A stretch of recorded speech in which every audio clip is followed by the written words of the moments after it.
అసలు 'game changer' విషయంలో 'రామ్ చరణ్' గారు శంకర్‌ని ఎంతైతే నమ్మి డైరెక్టర్ శంకర్ గారిని ఎంతైతే నమ్మారో, 'దిల్ రాజు' గారిని కూడా అంతే నమ్మి డేట్స్ ఇచ్చారు. ఆ సినిమా చేశారు.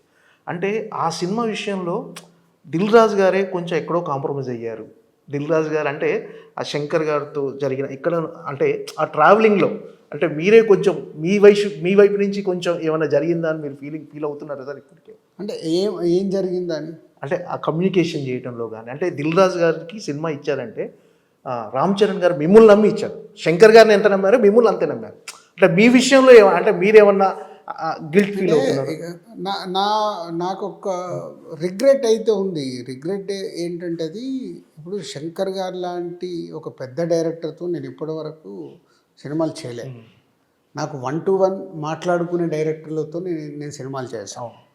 1 to 1 ఇట్లా కూర్చొని నాకు ఇది అనిపిస్తుంది ఏంటి? మార్పులు, చేర్పులు ఉన్నా కూడా చెప్తారు మీరు ఏదున్నా డైరెక్టర్ కదా! అక్కడైనా చెప్తాను, ఎడిటింగ్‌లో. ఇప్పుడు 'శంకర్' గారితో సినిమా అనుకున్నప్పుడు 'శంకర్' గారు నాకు కథ చెప్పడం ఒక 45 మినిట్స్. మామూలుగా 'శంకర్' గారు ప్రొడ్యూసర్‌లకు కథ కూడా చెప్పరంట. నాకెవరో చెప్పిన న్యూస్ అది.